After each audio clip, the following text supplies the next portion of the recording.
Asamblea de Gobiernos Regionales y Gobernador de Ayacucho ha estado con nosotros y estamos conectados inmediatamente vía Zoom con Pedro Gamio, ex viceministro de Energía. Pedro, muy buenos días. Buenos días. ¿Qué se hace, Pedro, con lo que está pasando con el precio de los combustibles? ¿Qué es, para empezar? Esa es mi primera interrogante. Porque el precio del GLP se anuncia que volvió a subir el día de ayer, ¿no? Sí, hay una crisis a nivel mundial. Es decir, en este momento el precio del gas metano, del propano butano, de los derivados del petróleo está subiendo porque se viene el invierno en el hemisferio norte, hay expectativas de un gran consumo, también hay crisis en torno a algunos proyectos, hay una resistencia muy grande de algunos países, el propio Estados Unidos contra el proyecto de gasoducto que iría por el mar, que conectaría directamente Rusia con Alemania. Todos estos temas al final agigantan el drama de la tasa de cambio en el Perú. El BCR está haciendo esfuerzos extraordinarios, pero todo tiene límite. Y evidentemente la tendencia alcista del dólar, la subida fuera en el mercado internacional y la inviabilidad de que el Fondo de Estabilización de los Combustibles sea la principal solución, nos lleva a este panorama de 4 soles de aumento hoy el GLP, sin considerar que hoy día también ha aumentado la electricidad. Ahora, esto tú dices que, te lo he escuchado varias veces, que hay que mirar hacia soluciones de fondo como en lo inmediato, digamos, extender el uso de gas domiciliario, de gas natural, ¿no? Ahora, pero eso implica es decir, esto nos lleva directamente a la discusión sobre el contrato de camisea, ¿no? Sí, pero yo estoy seguro que si se actúa con eficacia, el consorcio camisea no va a resistirse a 2 o 3 medidas de apoyo para la masificación, porque es evidente que el país ha avanzado menos de lo que podría haber avanzado, porque Colombia nos hace un montón de goles porque ellos han llegado 3 veces más en la penetración en su territorio teniendo menos gas. Es la prueba de que la buena gerencia hace resultados extraordinarios. ¿Y a cuánto se podría llegar? A 200.000 conexiones como mínimo por año. Es decir, 1 millón de peruanos más por cada año. Llegaríamos a 5 millones de peruanos en el quinquenio de este gobierno, que más los 8 que ya son atendidos, estamos hablando de que estaríamos acercándonos a la mitad de los peruanos atendidos con gas metano. Ahora, ¿qué haría de inmediato? Duplicaría el esfuerzo del FICE. El FICE es un subsidio directo a la familia con nombre y apellido, porque se sabe que es una familia de pocos ingresos, porque tiene un consumo eléctrico, está todo ya con gobierno electrónico. No es lo mismo que dar un subsidio ciego. Mira, te doy un dato, 1/3 del Fondo de Estabilización nunca llegó al usuario final, se quedó en el camino. 2, ya no había venta a granel, cayeron las ventas a mayoristas a granel. ¿Qué pasó? Es bien extraño, el país se paralizó. No, el país siguió andando, pero empezaron a utilizar sectores que no son los más sensibles a la crisis, el beneficio del Fondo de Estabilización. Ese es el problema con los subsidios ciegos. Terminan afectando la caja fiscal que todos nosotros asumimos, y por eso mi reflexión es, vayamos a 2 millones de familias con el cupón de 20 soles, eso es un alivio directo, y al mismo tiempo aceleramos el esfuerzo desde Tumbes hasta Tacna, toda la Panamericana Norte con puntos de recarga, un barquito metanero que le dé gas natural, haya regasificación en los 4 principales puertos del Perú.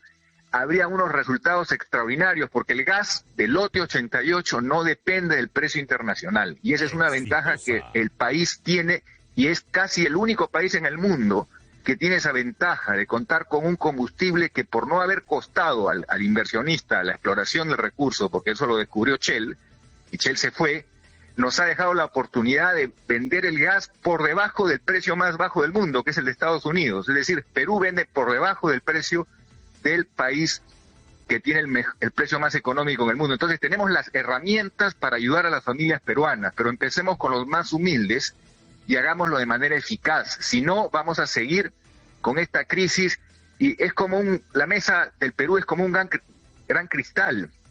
De nada vale que ensayemos política como en la universidad, ¿no? Donde el primer ministro dice una cosa, el presidente otra y el otro ministro, y entre ellos se atacan y se critican. Eso es un juego político que no interesa. Lo que interesa es el estómago, la cocina, los ingresos, la economía nacional, sea de izquierda o derecha el gobierno. La economía tiene que ser sana, si no todo el Perú pierde, y sobre todo los más pobres.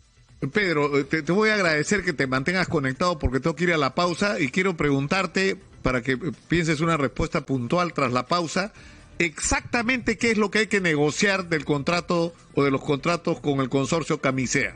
Exactamente, a tu criterio. Vamos a la pausa, volvemos con Pedro Gámez. Estamos en Exitosa Perú, la voz de los que no tienen voz. 95.5 de la FM en Lima. Soy Nicolás Lúcar, esto es Hablemos Claro y estamos conectados vía Zoom con Pedro Gambio, ex viceministro de Energía. Pedro, te preguntaba antes de la pausa, se está hablando mucho, y se ha hablado mucho, ¿no? Hay que renegociar los contratos de Camisea, lo dijo Alfredo Barnechea, Keiko Fujimori en mítines. En realidad es un punto de consenso. La pregunta que yo tengo es exactamente qué cosa es lo que hay que cambiar. De acuerdo. De manera sucinta, lo más relevante, creo yo, en el caso del lote 88, es cambiar la fórmula de precio del gas para su uso en el mercado interno. En este momento el precio más bajo, mucho más barato, está para su uso eléctrico. Ya no tiene sentido que ese beneficio vaya principalmente al sector eléctrico. Hay que compartir esa ventaja con transporte, hogares e industria. Esa sería una fórmula ideal. ¿Por qué? Porque la diferencia es muy grande. ¿Cómo es posible que los hogares paguen mucho más por el uso del gas, por consumir gas peruano, en lugar del sector eléctrico? Es algo que tenía sentido en 2006, pero hoy no. Estamos hablando de una diferencia que es notoria, es significativa. Y ahí avanzaríamos en dar un incentivo adicional a la masificación del gas metano, donde menos ha avanzado, que es transporte, y también ayudaría mucho a los hogares, porque tenemos el problema absurdo que un pequeño industrial que quiere consumir gas en Arequipa paga el doble lo que el que contrata en Lima o Ica. Son cosas absurdas que no deberían darse en una política que sea bien planteada. Eso es uno. Dos, en el contrato de exportación hay que llegar a un acuerdo para que haya un punto de descarga para pequeños barcos metaneros. Hoy no se puede. Se avanzó con camiones criogénicos, pero lamentablemente el camión criogénico, al menos que termine saturando la Panamericana, no puede abastecer en los volúmenes que se necesita para descentralizar un recurso vital para la economía.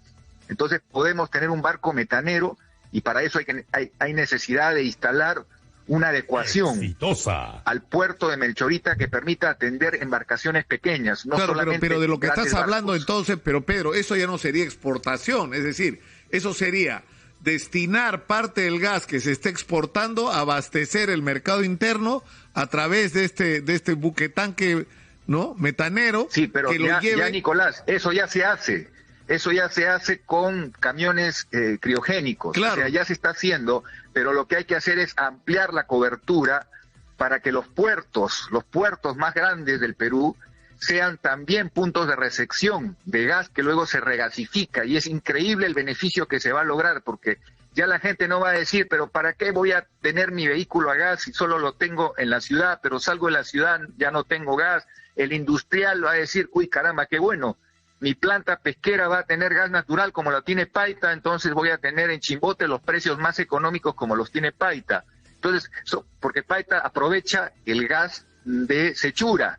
Claro. Esa ventaja no la tenemos en todos los puertos del Perú. Son medidas concretas que van a permitir masificar el gas natural de una forma acelerada. 200.000 conexiones por año. En este momento están en obra 65.000 en Piura. Acá en Lima hemos llegado a 220.000 por año. En Arequipa hay que duplicar las que está administrando en este momento Petroperú, que llegan a 25.000. Entonces, poco a poco vamos logrando llevar el beneficio a la gente. Y el otro tema del que se habla, del de las utilidades. No, por la parte de utilidades veo poco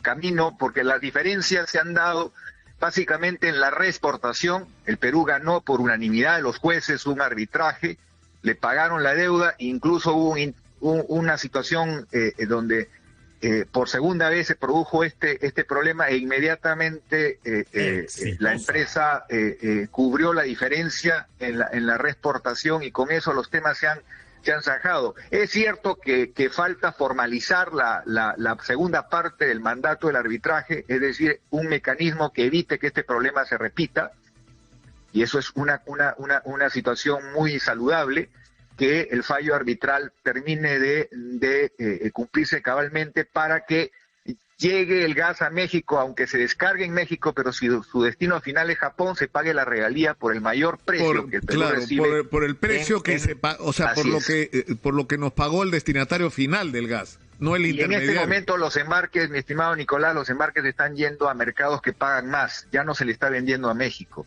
Pero sí es importante reconocer que 25% del gas se reinyecta. Es decir, estamos frente a una situación que el mercado interno, a pesar de la crisis que justifica tener un combustible más limpio, más económico, que proteja a las familias peruanas, los peruanos no ponemos en valor esa ventaja y regresamos al subsuelo 25% del gas seco, porque nos hemos equivocado, hemos subsidiado lo que no tenemos en abundancia, que es el propano-butano. Yo sé que hay personas interesadas que pertenecen a la cadena del GLP que se molestan conmigo cuando yo digo esto, pero tengo que hablar claro. El gas metano es el que tenemos en abundancia. El GLP, en 2 años vamos a importar mucho más, vamos a llegar a importar la mitad de lo que el país consume. La estrategia fina, la estrategia inteligente es el gas metano, que es más liviano que el aire, que es más barato y que nos da un estimado de 28 a 30 años de ventaja que el Perú debe saber poner en valor. Y creo que esa sería la mejor solución que el gobierno puede poner adelante, y creo que allí todos deben sumarse porque se trata de una política de Estado. ¿A ti te ha llamado, tú has conversado con la gente del Ministerio de Energía y Minas sobre esto? O sea, porque si va a haber esto de Camisea, supuestamente que también acá hay una plataforma, un grupo para discutir este tema, y tendría que escucharse a la gente que sabe este tema, como tú, por ejemplo, ¿no? Mira, el último esfuerzo ha sido una propuesta que se hizo para un borrador de política pública sobre hidrógeno verde, que es esta forma maravillosa de desarrollar las energías renovables. Chile está liderando una iniciativa, ya tiene una alianza estratégica con Alemania, Brasil, Argentina, hasta Uruguay y Colombia ya tienen política de metas sobre el hidrógeno verde, incrementar las energías renovables, que trae ventajas para reducir la tarifa eléctrica.